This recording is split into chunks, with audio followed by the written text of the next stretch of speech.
David Parsons, Senior Vice President and Spokesman for the International Christian Embassy, Jerusalem, coming to you from our TV studios here in Israel's capital city of Jerusalem. It's wonderful that you joined our program again this week.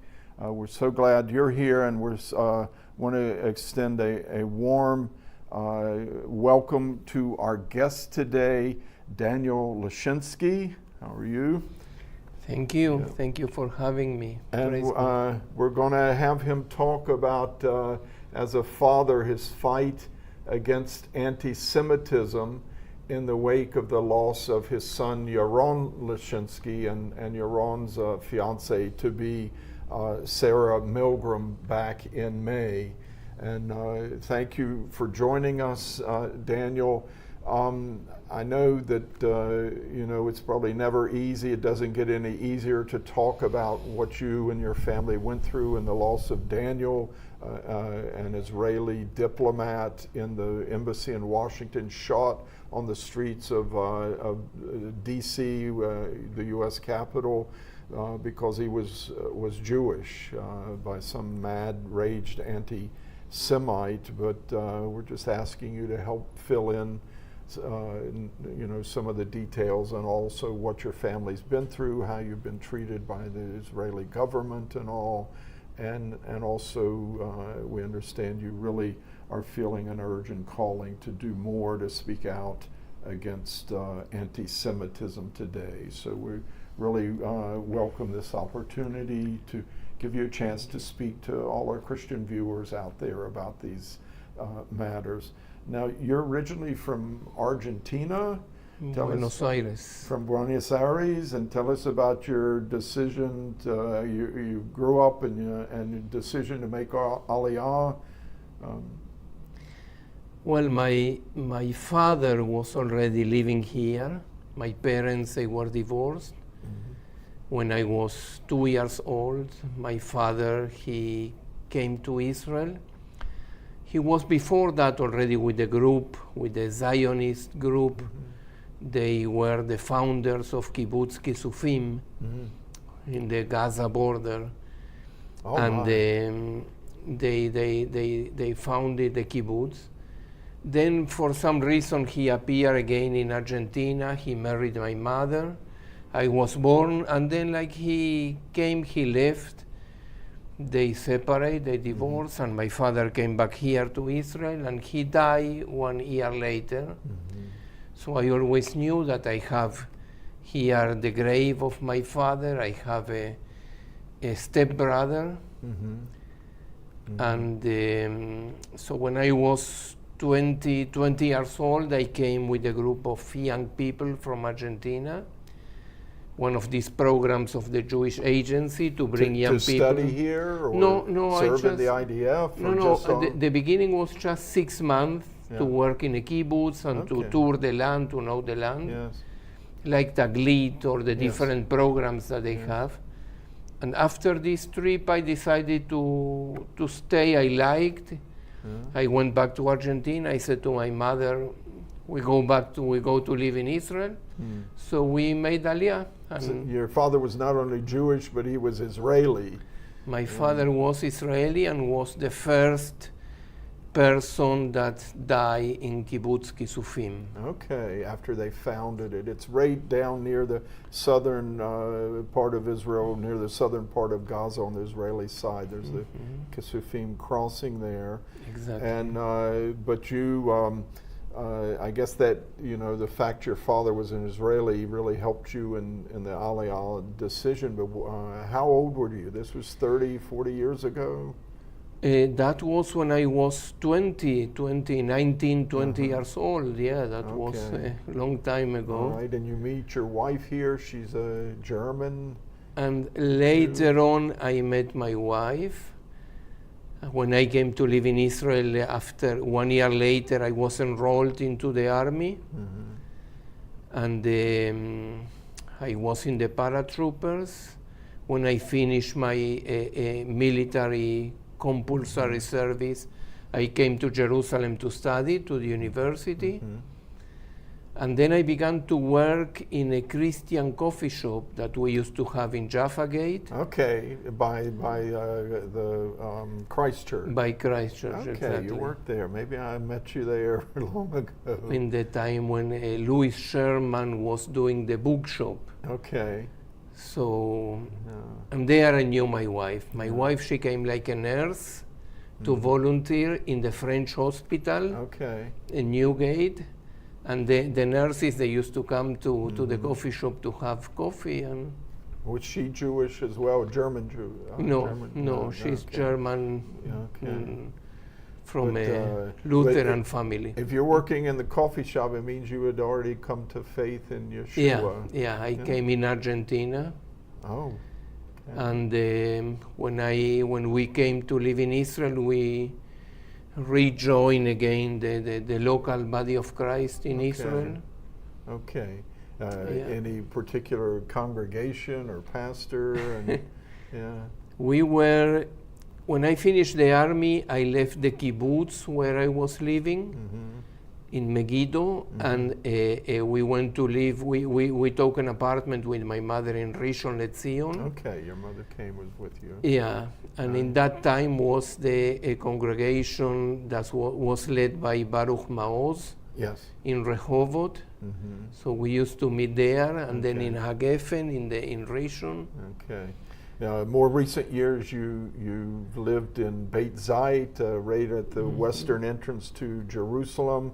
But you and your wife start a family, and Yaron was one of how many children? Five. Five children. 5 children. And he was number one? He was number 2. Number 2, He was okay. the And it's how second. many sons and daughters? 4 boys and Yeah. 1 princess. Okay, very good, very good.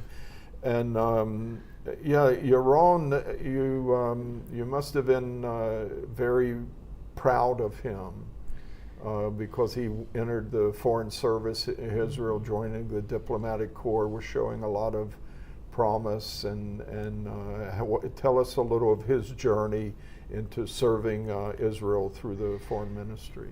Well, Yaron, he went to the army like most of the young people here in Israel after the school. And he finished his army service.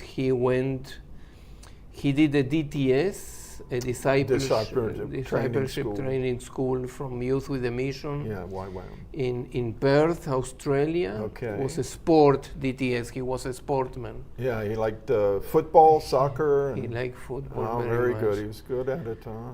And when he came back, he went into the Hebrew University. Okay.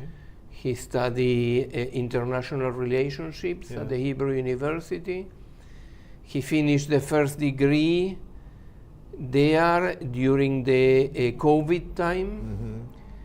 And even if he was offered a scholarship to go to Japan because he was studying Asian studies also, but because of the COVID he couldn't go. And we said this not so much to do, so why don't you do the second degree? So he said, but I will go to Tel Aviv, Herzliya, I will change. Yes. To know a little bit not only Jerusalem but other environment of universities. So he went to Reichman University. The old IDC in Herzliya. Herzliya. And he finished there the master's in diplomacy and international solution problems. Yeah, they really have a real practical side to their education approach that you learn how to be a diplomat in very practical ways. And very, very good professors.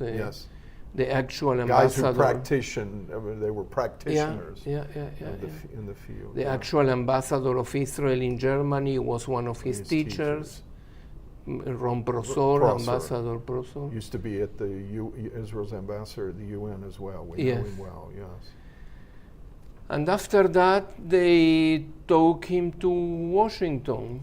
So he was a promising young diplomat that the foreign ministries said it was an open place there, and they took him to Washington, and that was his 3rd year. Yes.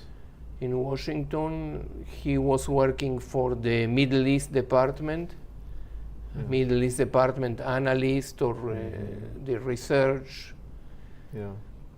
I know our U.S. branch around this time, just a few years ago, they would hold events in Washington, and your own Lischinsky was always there. Yes. Jürgen Buehler, our president, Dr. Buehler, went, and we have a photo of them together there in Washington, because y'all know each other as well from your congregation, today. The Lischinsky family is in the same congregation as the Buehler family. Your kids knew each other and all, but I think the whole congregation was proud of your own. Yeah, we were. Well, you are proud of all your children. Yes, yeah. And but the main thing that he was following the Lord, and a lot of promise. Tell me that did he feel a special calling of God to work for peace and strong relations with other countries, peaceful relations? He was a peacemaker. Yes. He was a peacemaker also in his character. Yes. He was very diplomatic in his character. Mm-hmm. People from my family, they said always that he was a born ambassador. And Yes.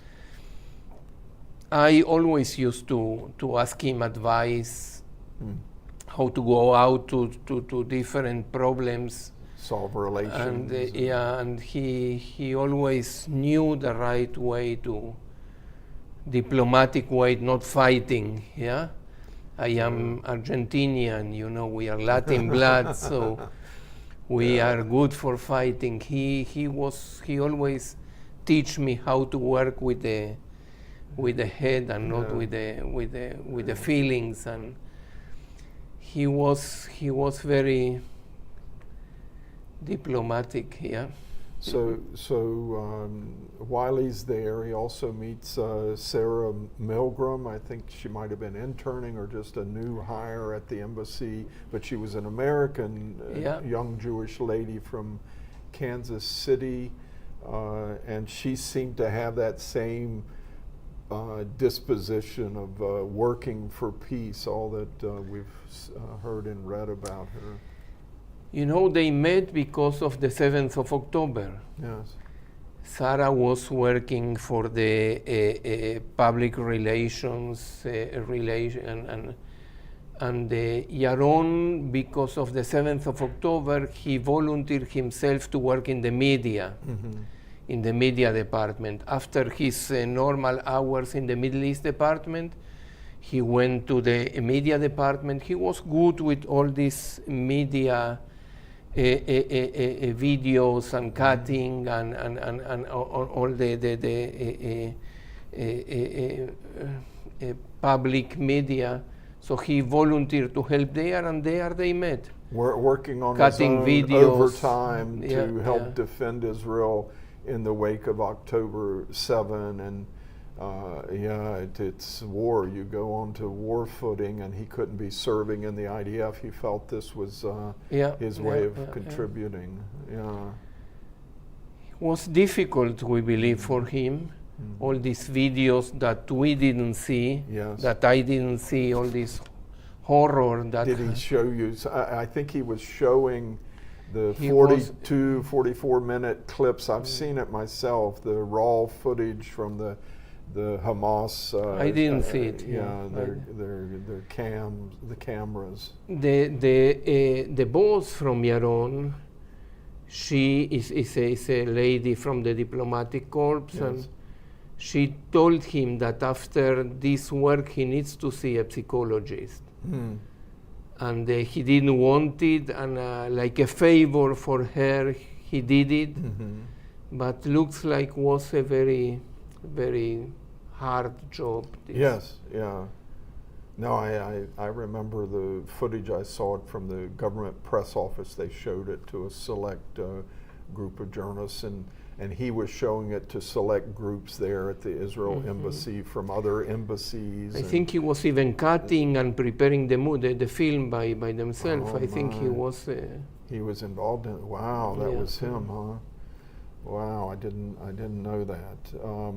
Well, he's there. Was a team, for sure, was Yeah. a team, but he was there in this. Yeah, and were y'all talking to him a lot? I mean, the whole war impacted the whole all of Israel. Were you telling him what it was like here and encouraging him keep fighting for us?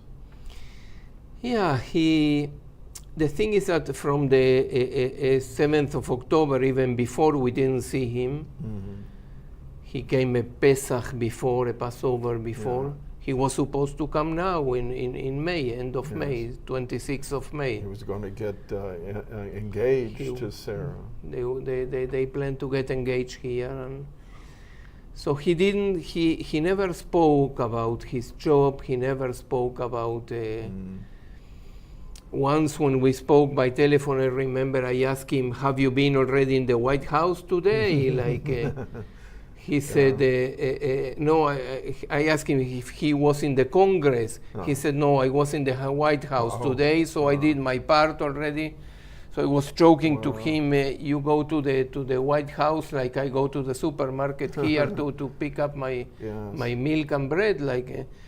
But he said, when I will come to Israel, maybe we can speak a little bit more, but of course not by telephone and not things from his work. He never shared with us by telephone. Your own work, you were a tour guide for Sorel Tours and maybe some others, but guiding Christians from, I guess, Spanish-speaking English. Yeah. But with the war, it all disappears, so you had to do something else, find other work during the war.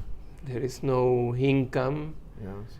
Was at the beginning of the war, the national insurance paid 6 months, I think, of unemployment, and then I was working with the Ministry of Tourism, with the displaced people from the north, from Kiryat Shmona and from the south, that they needed to leave their houses, and the government of Israel was putting them in hotels and or as a paying. tour guide, the tourism ministry knew you and put you to work. Well, I just was looking for a job, and I was working together with another 10 people. Nobody was from the tourism branch. I was the only one, and then I went to a factory. Now I am working in a factory like production worker Here in Jerusalem. here in Jerusalem. Until the tourists come back. But we were talking earlier before the show. Is it going to be easy to go back to tour guiding given what you and your family have faced? But let's talk about in May. How did you hear about what happened to Yaron and Sarah? Well, we went up in the morning to go to work, my wife to her working place and me to the factory. And during the breakfast, I opened the WhatsApp, the family WhatsApp group, and I saw one of my boys, the youngest boy, that he is in security for the foreign office. He was in Quito, Ecuador.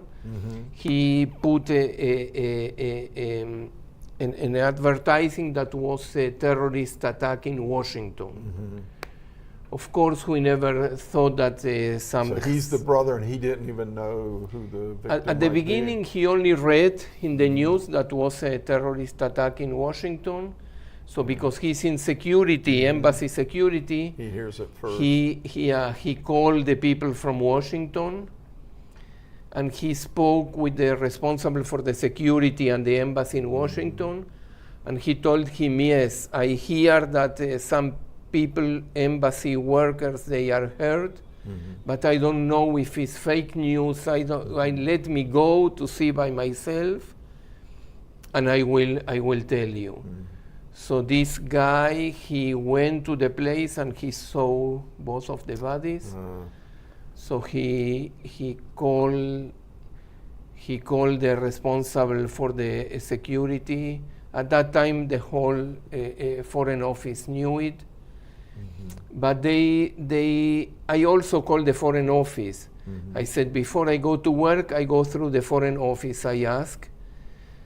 And this son of mine in Quito, Ecuador, said, no, don't go, they will be in contact with you.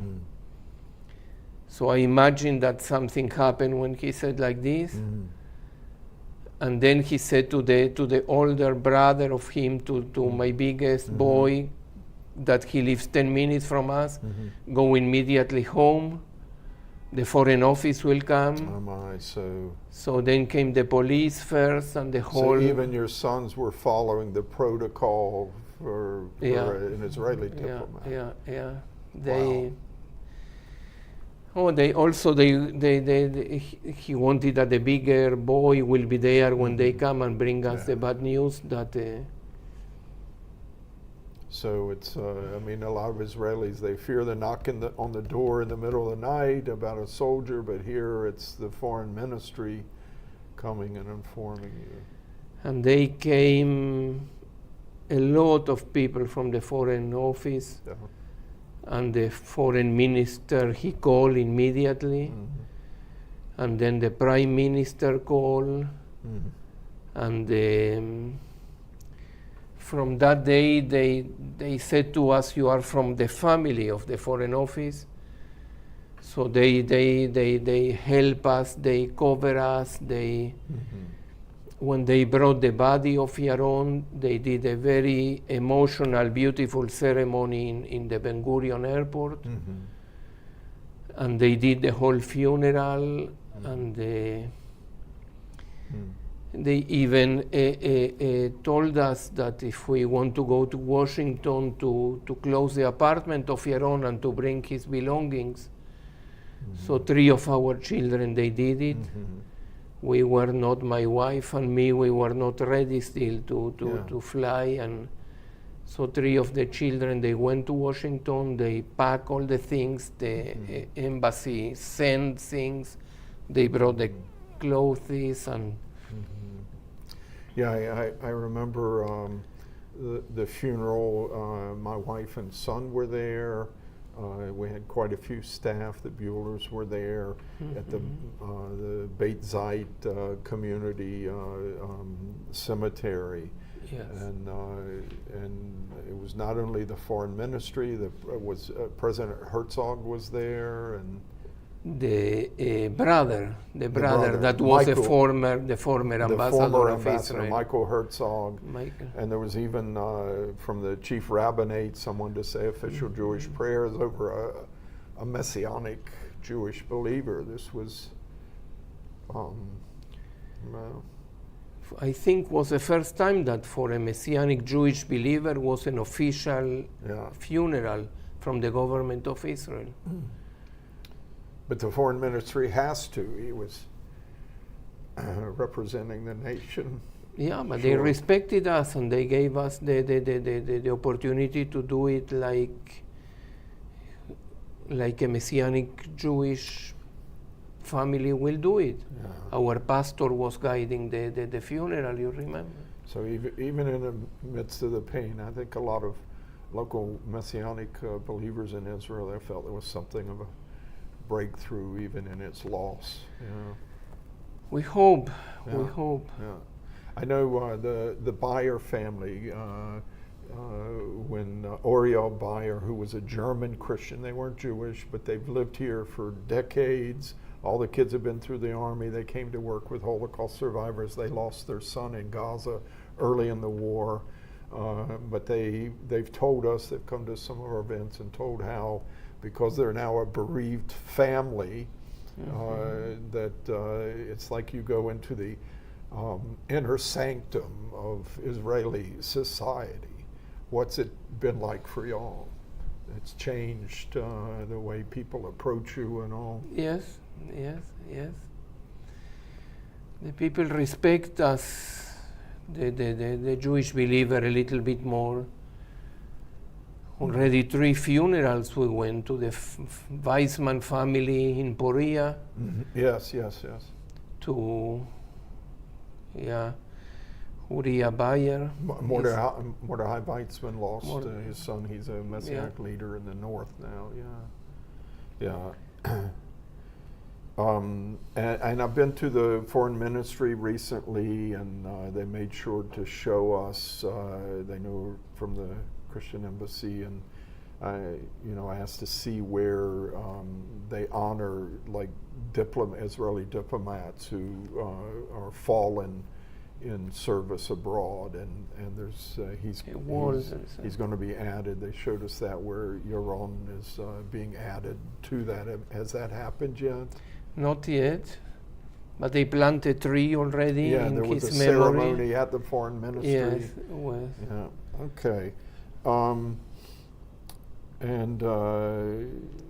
Yeah, I don't know if it ever gets easier to talk about all these things, but it must make it much more difficult to deal with your loss, to see the wave of global anti-Semitism. And I understand you just feel this real need yourself out of the midst of your grief to really do something and speak out against this, and tell us what sort of journey you're on about this, and what's your message to the world about all the hatred against the Jewish people, the senseless hatred that took your son's life on the streets of Washington, gunned down. It's very sad. It's very sad to see how the anti-Semitism is growing. Again, I hope that it's only during the war and then it will decrease. I hope, but it's terrible. I was thinking, of course, we know that it's spiritual.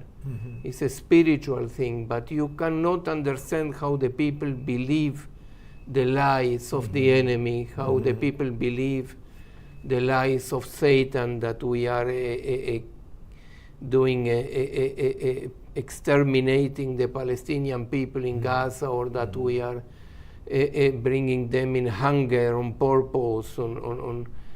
It's crazy to try to understand how the people believe the lies. But if we go back to the Nazi Germany, we think was the same. How so intelligent people like the German people, studied people, they believe all these lies about the Jewish people. Is terrible. You cannot understand how these people believe all this lie, but it's growing, and it takes the life of people. It's not only talk; it's already shooting, and and that is what I am thinking. How can I help to try to combat that, to do something against that? I will speak also with the AJC, the American Jewish Committee, because that was part of the American Jewish Committee a night. There's all kinds of groups that fight anti-Semitism, and we need to start letting your voice be heard as a father who lost his son because of this scourge of anti-Semitism. Yeah, and I hope that the people that they are seeing us also, they do their part in their countries. Every time that you hear people speaking nonsense on this subject, every time that you hear people just demonizing the Jewish people, that you say something, that you stop them, that you stand against that.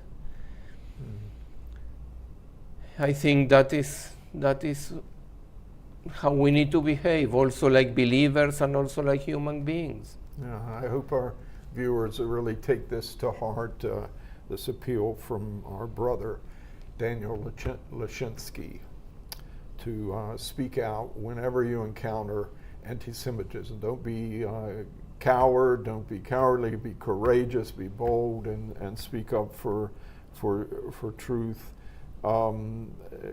What sort of message is there anything besides your son being shot down in the streets of Washington because he was Jewish, and and all. Is there anything else that has been happening lately that has really just been very, very difficult for you to deal with?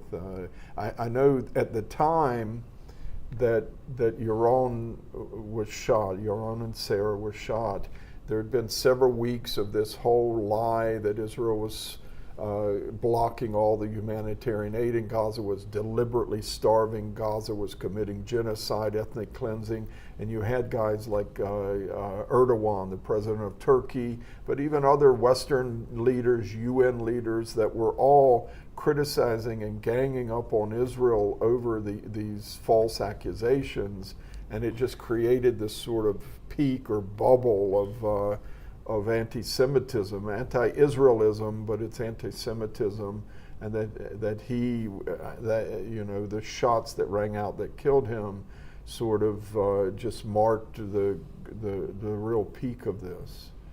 That's my memory of it. But like you say, we hear every day, here in Israel at least, from anti-Semitic attacks, like in France the last week, yes, against the offices of El Al, and El Al is taking all the stuff out of France. Yes. Yeah, we hear about a Jewish Israeli tourist that they want to go down from a ship in Greece, and there are demonstrations, and there are people waiting for them to beat them or whatever they can do. You they get on a ship and head in for another island, and by the time they get there, the crowds have caught up with them there, won't let them off. Yeah, yeah. It's like Jews become fugitives around the world.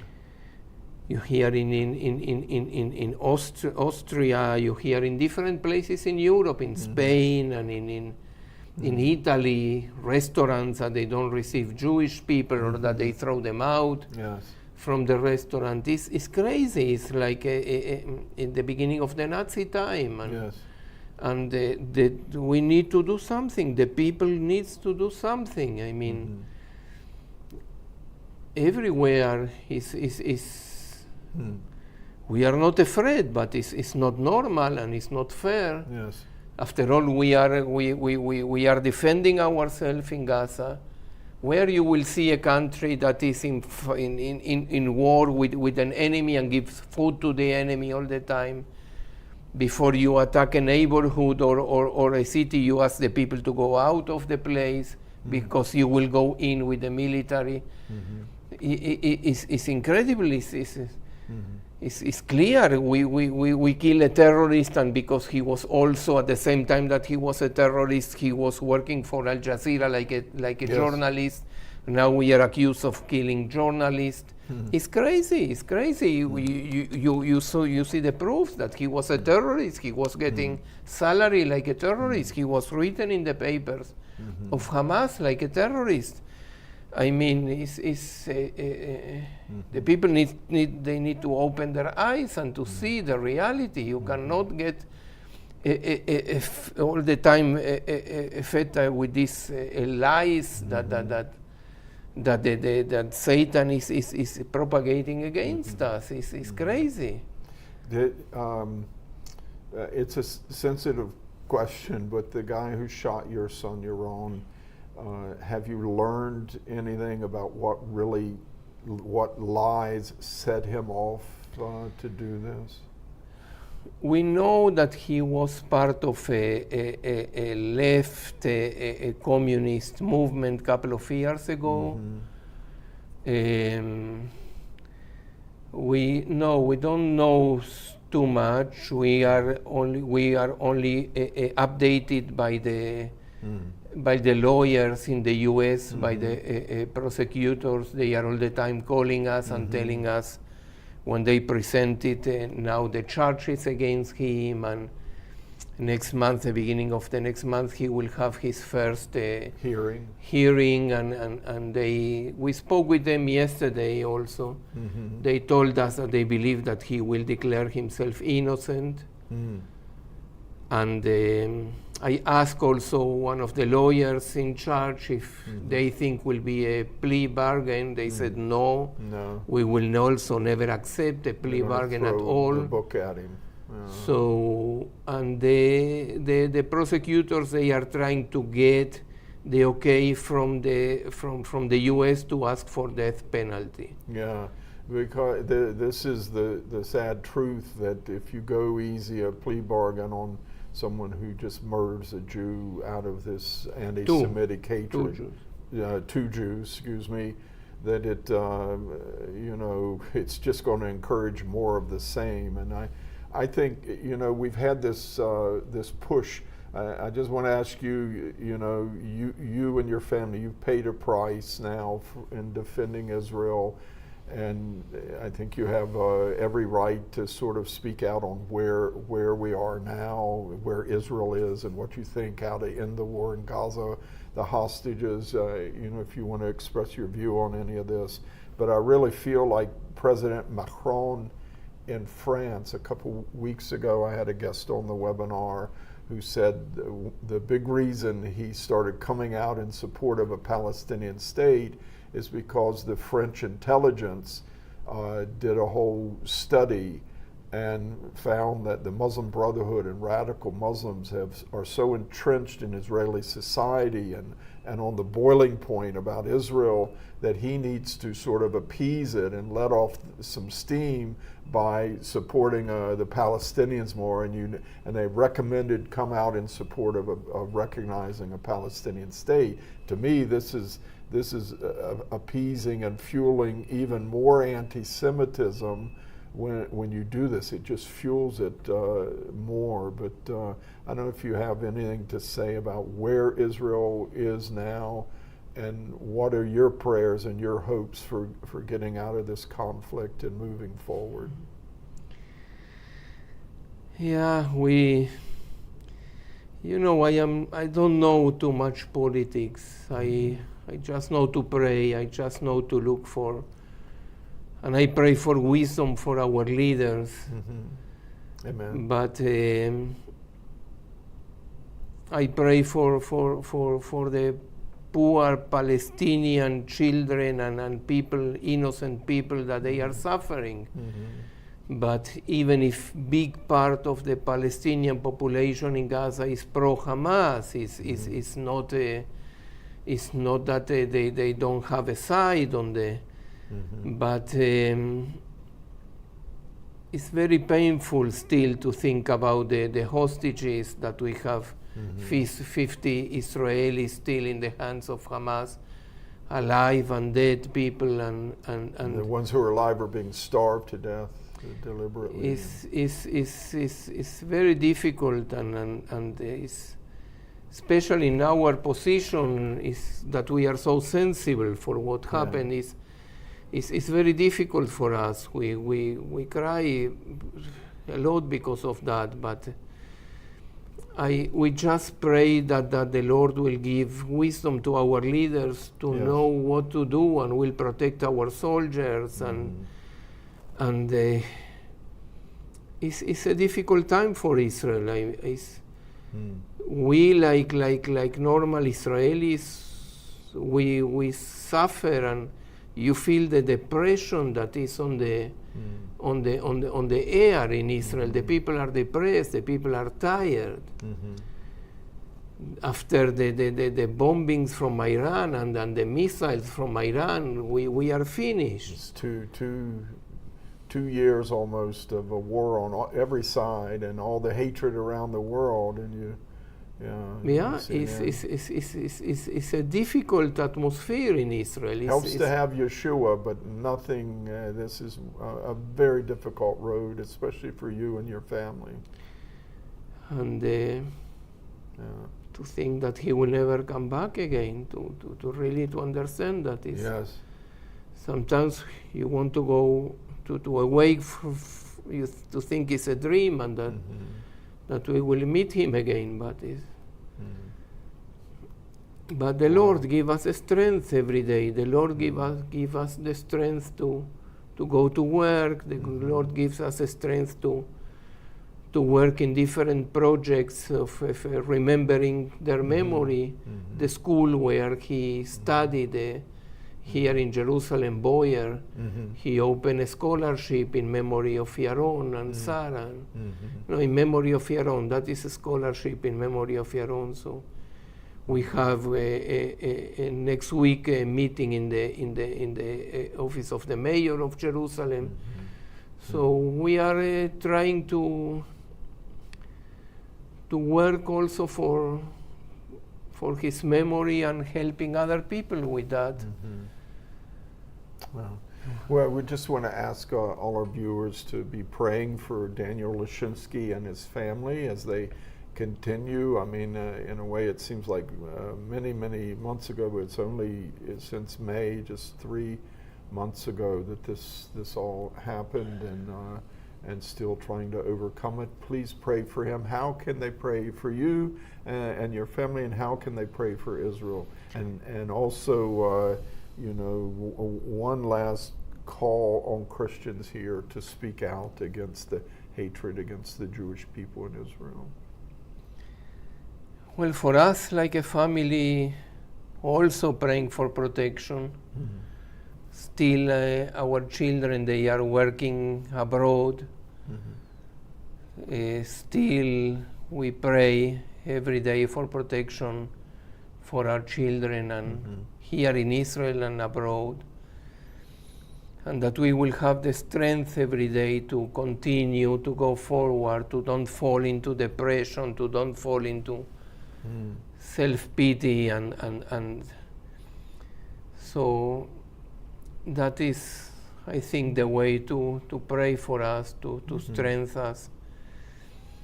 For the nation of Israel, that the Lord will give the wisdom to the leaders, that the Lord will protect our soldiers in Gaza and in the north, and that we will have that the Lord will open the eyes of the Israelis to see the Lord. We still need salvation. We still need that the Israelis, they will see the Lord. And that is something that only the Lord does when He takes the veil from our eyes, the scale from the eyes, like it's written in Acts of the Apostles. And to stand against anti-Semitism, it's not a joke. Every time that you hear a joke about the Jewish, every time that you hear a comment, a false news about Gaza, read in the right places, hear the Christian broadcasting, read the Christian news, and get informed about the truth, because really Satan is lying. Satan he came to steal and to lie and to destroy, and that is what the news of the world they are doing against us. So have understanding, try to sense, because when we have the Holy Spirit, we can sense from the Spirit what is true, what is not true, what comes from the enemy, what comes from a Christian brother and sister. That is my message. Yeah. Well, thank you, Daniel. You've touched my heart, and I know everyone out there. And we're just so glad to have Daniel Lischinsky. It's an honor to have you on this week's webinar, and we just hope everyone takes this to heart and really is bold in the Lord. And I just say, I never met your son personally, but Jürgen and many others say such great things about him, and I'm glad that we share a hope in Yeshua that you will see him again one day. Amen. But I know you miss him. Thank you, David. Thank you very much. All right, Kol Tov, all the best to your family. That's our time for today. And you can join us next Thursday, 3 o'clock in the afternoon, Israel time, for our next ICJ webinar session. And we bless you from Jerusalem. Thank you for joining us today. Join us again next Thursday at 3 p.m. Be sure to subscribe and follow us on our social media platforms for more exclusive ICEJ content.